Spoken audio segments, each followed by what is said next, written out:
Hi, it's Eva Cartman, and you're listening to the Dream Big Podcast Show. Place to go, to learn, laugh, and grow.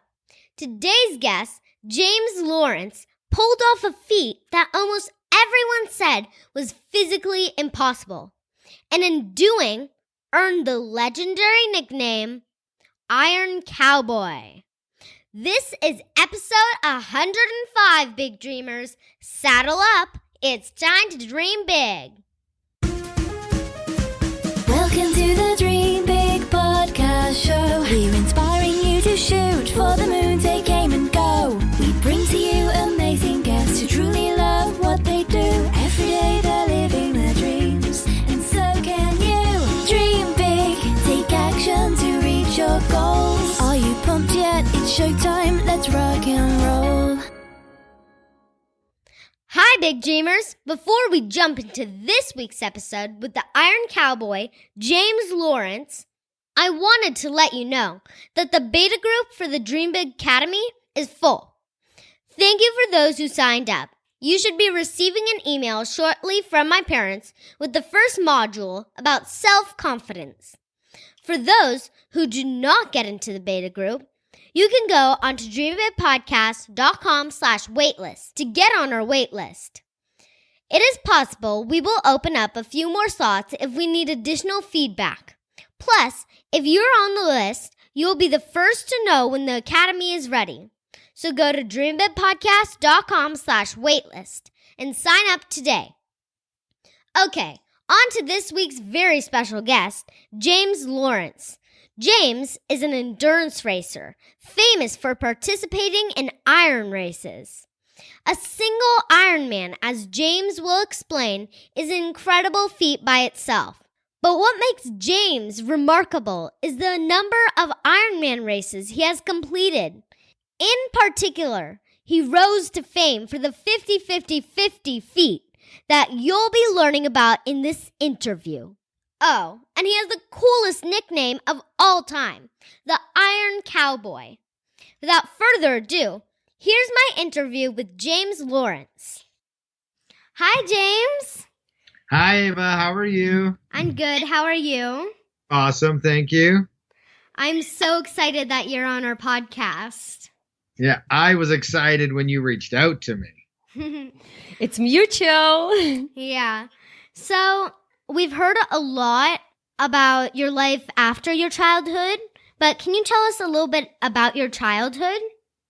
Yeah, you know what? I grew up in Canada, and in Canada, all the young boys, they play hockey, and I didn't. I got into all the other sports, and then fell in love with wrestling. But I grew up with 3 sisters, and with lots of snow in the winter, and so I loved to do sledding and build snowmen and run around the neighborhoods, and I just liked being like a crazy boy. But as far as sports is concerned, I got into wrestling because I think I just missed out because I didn't have any brothers, so I got into that and just absolutely loved it. That's cool. So you do a lot in the outdoors, but how'd you fall in love with the outdoors? Oh man, you know what? I used to be do a lot of scouting, and so my dad and we would do a lot of bicycle trips and camping and stuff, and just fell in love with it. And then when you live in Utah at the base of the Rocky Mountains, you just can't help but get outside. I'm drawn to it. So we love to mountain bike and hike and swim in the lakes up here, and there's so much cool stuff to do. And so I think it was just tired of being inside and wanted to get out and enjoy nature, and then we just fell in love with it. So my wife, my kids, and I, we go out all the time. We do lots of fun stuff. That's cool. And you love running. So, and being in the outdoors, you started to run. But how did you figure out that you were going to do like racing and running in your future? Yeah, you know what? It's crazy because when I first started running, my wife, she said, "Hey, let's go do this fun run." And I'm like, "Do people really run for fun?" And we went and we did this run together. And you know what? If I'm being honest with you, I hated it. But I loved being outside and being around all the other people and the energy and stuff. So I continued to do it. And then I actually fell in love not just running, but triathlon. And with a triathlon, it's more swimming and a lot of biking, a lot of running. So it allowed me to explore a lot more things. But I just like to do a lot of outside stuff with all the different kind of people. So you were just talking about the triathlon, and I was wondering how long it takes to like train and prepare to just do a single triathlon. And yeah, so I specialize in the Ironman distance triathlon, and that is a 2.4 mile swim, 112 miles of biking, and then a full marathon run, which is 26.2 miles. And so you add all of that together and you get 140.6 miles. And so that's a long, long way to swim, bike, and run. Oh my wow. God. I mean, big dreamers. If you ever run a mile before at your school, you know that's a long distance. But to do a full marathon plus the 2.4 swim and the 112-mile bike ride, well, that's incredible. Yeah, crazy. It is. And we're going to talk about your 50-50-50 in a little bit as well. But you are definitely Ironman of the whole Ironman community. That's for sure. But you gotta get up and train and train and train and train. And yeah, you just don't wake up to be an Ironman. You have to accomplish your dream step by step, right? Yep, just like James. Yeah, and here's what I love what you say, and your podcast is called Dream Big. And with that dream big, it takes showing up every single day and really going after those dreams, right? Because if your dream is big enough, it's not just going to happen. You've got to go out there and work at it. And I think you believe that too. Yeah. So we talked about one Ironman, and that's really incredible. But you didn't just do one Ironman, did you? No, I've actually done 90 Ironmans in my career, but we did something special in 2015, and we called it the 50-50.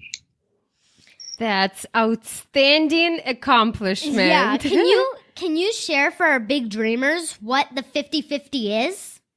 Yeah, the 50-50 is we did 50 full Ironman distance triathlons in 50 consecutive days, one in all 50 of the U.S. states. And so we woke up every single day and did a full Ironman and then went to the next state and did it again for 7 weeks. That's your entire summer vacation. OMG. Unbelievable. So anyways, you talked about we. So that must mean that you had somebody there with you. Can you talk about who you had there with you, supporting you? Yeah, absolutely. Nothing great is ever accomplished on our own. And if you are a big dreamer and you have big dreams, you have to put some really cool people around you. And you know who I had with me the whole time? I had my wife, Sunny, and then I had my 5 incredible kids. And their names are Lucy, Lily, Daisy, Dolly, and Quinn. And then I also had 2 of my best friends with me, and we called them the Wingmen. And so that little group right there, we went out and we attacked the U.S. and tried to accomplish something that everybody told us was completely impossible. Oh my God, James! Wow. Probably a lot of people asking you why. Why? Like, did you just wake up one day and said, "Okay, I'm going to do 50"? Yeah. How'd you get that inspiration? How'd you get that idea? The yeah. spark? So. In 2010 and 2012, we broke Guinness World Records for racing in the sport of triathlon, and I really wanted to push my mental and physical limits, and I also wanted to raise a lot of money for charity. And so we partnered with the Jamie Oliver Foundation, and they raise money and awareness for the problem of childhood obesity. And we wanted to help bring awareness and get people being active. And so you know what we did during all 50 of our Ironmans? We invited the public to come out and to participate with us and run a 5K, run 5 of the 5K inside of my Ironman. And you know what my 12-year-old daughter Lucy did? Do you know what she did? What? She ran all 55 Ks in 50 days through all 50 states with me. Oh, Wow. That's amazing. She's and the hero. I watched your TEDx video with your daughter, Lucy, and it seems like you're really close with her. How do you think, like, what is your favorite time that she's helped you through, like, anything? You're running, anything. I thought you were going to put me on the spot there and you were going to ask me what my favorite kid is. Yeah, I was thinking about that, but They're all favorite. they're all favorites. Good choice on not doing that. They're all my favorite. You know, I've had a lot of special moments with Lucy, but it's when she said she was going to run, when she realized I was struggling, and then she said she was going to run all 55 Ks with me. And so my favorite moments with her is every single day when she showed up and met me to run those 5K. So I've got 50 really special moments with her. Yeah, we talk Wow. about team, right? And the Yes. support and Just encouragement. teamwork. Yeah, exactly. So, James, can you please tell us how did you map everything out? Just for our listeners, big dreamers, small and big. Yeah, how do you know which state is gonna go first? What happens every day? Yeah, so we talked about team earlier and putting together the right people, and so I had to try to contact somebody in every single state that would help me out and do this. And if you look at the map of the U.S., where's the furthest state away from all the other states? Do you know which one it is? Which one? It's Hawaii. Hawaii is the furthest away from everything else, and so we had to start there. And then we kind of built it around that one, and then we decided which ones would be easiest to get to, and then we picked our order. But I mean, it took us over 2.5 years just to plan out the direction and the states we were going to go in. Is that true that you slept like 2 or 2.5, 3 hours a day? Yeah, if you did, you would sound like my mom. Ha ha ha! No, we sleep was very, very limited. We averaged less than 4 hours of sleep a night for 7 weeks. Wow. You see, Eva, when you're excited about something, when you're passionate about life and what you need to do, it doesn't matter how much you sleep. Don't listen. Our younger generation should not take that advice. Even though Right? I read. I have the power of reading during the night. Especially young big dreamers should be getting as much sleep as they can because that's Exactly. when our minds and our bodies recover. Yeah, so big dreamers. James did complete the 50-50, but it would not have been possible without the support of others. Remember that as you set out to accomplish your big dreams, you need a team as well. You can't do it all on your own. That's for sure. So, James, I'm curious, probably when you talk about it and now you have all the speeches out there, right? And everyone knows about you now. And what do you think to yourself, or what do you say to them when they say, oh my God, you're crazy? You can't Because do it. I'm sure a lot of our big dreamers will hear that or maybe heard Yeah, that. so what advice would you give to them? Yeah. Yeah, you know, one of the biggest things that I want young people to do is to make sure that they continually believe in themselves and to not listen to all of those people that tell you it's not possible, because they don't know what's possible for you, and only you know what you're capable of doing. And even you, as big as you can dream, I think you're capable of even more than you think of. So dream big, like the podcast says, and then times it by 10, and then times it by 10 again. And that's your goal. That's so true. Yeah. There is even a famous Apple commercial that's called The Crazy Ones, and we will link definitely to this commercial in our show notes. Did you see that, James? Yeah. So the idea for our big dreamers who maybe haven't seen it, it's the quote, crazy ones that are crazy enough to think they can change the world or they can do something. And they're actually the ones that do it. So James has been probably told time and time again, right, James, that you can't do something. It's physically impossible. I'm sure if you said something so like that before you set up the Don't let record. anybody destroy your big dream. I guarantee you the crazy ones didn't listen to the others. Exactly.